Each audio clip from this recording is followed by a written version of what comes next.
Lord of Mysteries 2, Circle-of-Inevitability. Chapter 4, Shepherd. Lumion sprang to his feet, his eyes flashing with determination. Then let's go to your father. He had always been a man of action, and he knew that investigating the village legend couldn't wait. If he dallied, his sister Aurora would surely catch wind of it, and she would never allow him to proceed. In Aurora's eyes, delving into the realm of extraordinary powers was tantamount to playing with fire. How can I not know that there's danger? Aurora wouldn't lie to me about this. But even if the world is ablaze, I have to keep walking. I can't let Aurora face this alone. As he got up, this thought flashed across Lumion's mind. Every time Aurora mentioned that the world was becoming more dangerous, the seriousness and worry on her face couldn't be any more genuine. Raymond Gregg looked at Lumion with confusion etched on his face. Why are you looking for him? Lumion fixed him with a withering look. Ask him how long ago the legend of the warlock took place. Why is this guy struggling to comprehend such a simple matter? Perhaps I need to find some time to test his intelligence. Raymond still looked baffled as he gazed at Lumion. Why do you need to know such details? Should I bother trying to explain it to this clueless fellow? Or should I simply come up with a plausible excuse? He weighed his options. Lumion's mind raced as he considered his next move.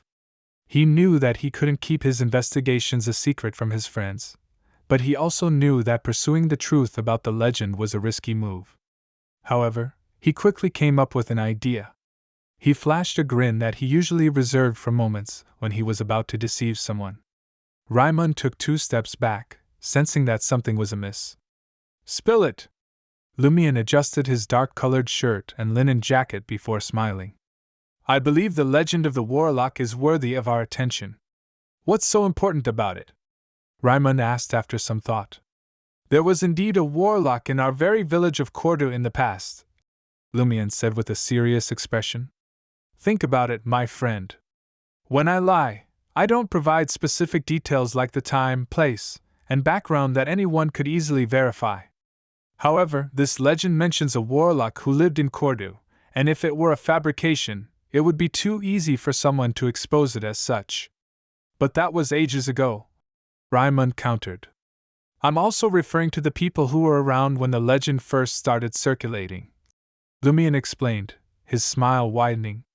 They could have easily confirmed whether or not a warlock lived in Cordu at that time. And since the legend has been passed down through generations, it's highly likely that it's based on a real event. Raymond remained unconvinced. But when you make up stories, you often use phrases like more than 100 years ago, centuries ago, long, long ago, to make it impossible for anyone to verify. That's precisely why I need to confirm it with your father, Lumion replied, a sly look in his eye that said, You see where I'm going with this, don't you? That's true. Raymond nodded slowly, accepting Lumion's explanation, but he couldn't shake the feeling that something wasn't quite right. As they left the square and delved deeper into the village, Raymond had a sudden epiphany. Mon Dieu, why do you want to confirm if such a legend is true? Warlock, mon ami, that's what we're searching for. If we can confirm the house where he lived and the place where he was buried, we might uncover his secret and gain magical powers that go beyond mere mortals. Lumion replied, his truthful words dripping with deceit. Raymond's expression turned skeptical. Don't tell me lies. Mon ami, most of those tales are created to scare little children. How can they be true? And on top of that, anyone who seeks the power of a warlock will end up in the Inquisition. The Intis Republic lay on the northern continent, where the Orthodox deities were the eternal blazing sun and the god of steam and machinery. These 2 churches divided the faith of almost all the people, and they didn't allow the Church of Evernight Goddess, the Church of the Lord of Storms from the Lone Kingdom, the Church of Earth Mother from the Fainapotter Kingdom, the Church of the God of Knowledge and Wisdom from Lenberg, and the Church of the God of Combat from the Facesac Empire to come in and preach. The Eternal Blazing Sun Church's Inquisition was feared by all.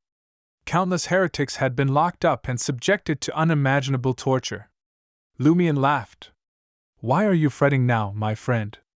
You said it yourself, most of those legends are false. The chances of finding a warlock's remains are slim to none. Besides, even if we do stumble upon the remains of a warlock, we don't have to take on his forbidden power. We can give it to the church and get a handsome reward. Oh right, a warlock's grave is sure to be overflowing with treasures. The church that Lumian spoke of was the Church of the Eternal Blazing Sunday. The Church of the God of Steam and Machinery wasn't found in Cordu. Instead, it was usually located in large cities and places with factories. Seeing the temptation growing in Raimund's eyes, Lumian couldn't help but click his tongue in satisfaction. Do you really want to be a shepherd, my friend? The shepherd he was not talking about the romanticized idea of a pastoral shepherd that city dwellers often had. No, this was a profession. Every morning, they would have to lead a flock of sheep out to graze and watch over them. Cordu was located in Dirige, Riston province. Being a shepherd was a profession here, a tough and lonely profession. They worked for sheep owners, herding dozens, even hundreds of sheep back and forth between the mountains and plains. This was known as a herding. Every autumn, the mountains around Cordu would wither, and the shepherds would lead the sheep out of the mountain pass to the warmer plains far away, sometimes crossing borders into Feyenopotter, Lemberg, and other countries. By the beginning of May, they would have brought the sheep back to various villages to shear them and wean the lambs. In June, they would trek up the mountains and into the tall ranges. They'd live in shacks and make cheese while grazing the sheep until the weather turned cold. The shepherds spent their entire lives on the move, traveling from place to place. They only had a small window to return to the village, which made starting a family nearly impossible. Most of them were single, and the few widows who had no choice but to herd sheep for a living were highly sought after by the shepherds. Raimund fell silent. After a long while, he hesitantly said, "I'll listen to ya. It does sound like fun, and I could use something to pass the time." In the ordinary course of events, once the family decided which child would become a shepherd, they would dispatch him to a certain shepherd's location to assist between the ages of 15 to 18. There, he would learn the ropes of shepherding. 3 years later, the youngster would officially become a shepherd and seek employment elsewhere. 17-year-old Raimund, however, had found several reasons to postpone this matter for over 2 years. If his circumstances did not alter, he would have to start learning how to herd next year. "Come on," Lumian said, patting Raimund's shoulder. "Is your father in the fields or at home? Recently, there hasn't been much work. Lent is approaching swiftly. He's either at home or at the tavern." Raimund let out a voice of envy. "You don't know anything about this? You're definitely not a farmer. You have a fortunate sister." Lumian put his hands in his pockets and sauntered ahead, disregarding Raimund's lamentations. As they approached the rundown tavern in the village, a person emerged from the side street. This individual was dressed in a lengthy dark brown coat with a hood. A rope was tied around his waist, and he wore a pair of brand-new, supple black leather shoes. "Pierre? Pierre of the berries?" Raimund cried out in surprise. Lumian halted in his tracks and turned to look. "That's me," Pierre Barry replied with a wide grin and a wave of his hand. He was a scrawny man with sunken eyes and greasy, curly hair. His stubble suggested it had been quite some time since he last shaved. "Why are you back?" Raimund asked in confusion.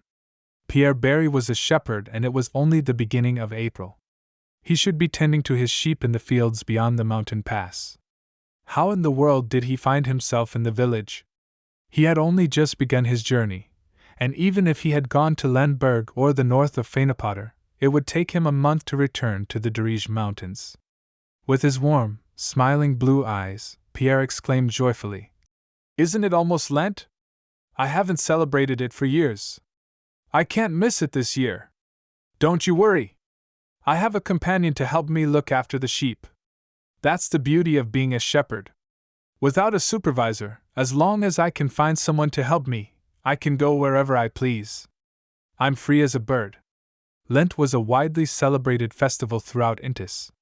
People welcomed the arrival of spring in different ways and prayed for a fruitful harvest for the year. Although it had nothing to do with the Church of the Eternal Blazing Sun or the Church of the God of Steam and Machinery, it had already turned into folklore and didn't involve the worship of pagan deities. Therefore, it had gained the tacit approval of the orthodox factions. You want to see who'll be chosen as the spring elf this year, don't you? Lumion teased, flashing a grin. In Cordu, the people selected a gorgeous girl to play the role of the spring elf for Lent. It was all part of the celebration. Pierre laughed along. I hope it's your sister Aurora, but she definitely won't agree, and she's not the right age either. All right, he said, pointing towards the tavern just a stone's throw away. I'll head to the cathedral to pray. Drinks on me later. Raimund absent-mindedly replied. No need. You don't have much dough. Haha, as the good Lord himself has said, even if there's only one coin de cuivre, we have to share it with our frères pauvres. He recited an adage that was well known among the shepherds in the Dirige region. Lumion beamed at Raimund, saying, Pierre's loaded. He's definitely treating us to a drink.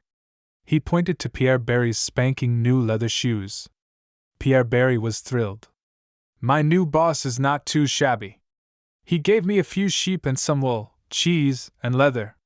The shepherds were compensated with food, a small sum of money, and communal animals, cheese, wool, and leather. The amount they received was dependent on the agreement they had signed with their employer. For shepherds who had to travel long distances, having a good and suitable pair of leather shoes was the most pressing and practical desire. As Lumion watched Pierre Barry strut towards the town square, his gaze gradually became solemn and filled with suspicion. He silently muttered to himself, going away for a week or two or maybe even a month just to attend Lent. Lumion paused for a moment, his eyes scanning the area before he turned and strode towards the local watering hole with Raimund.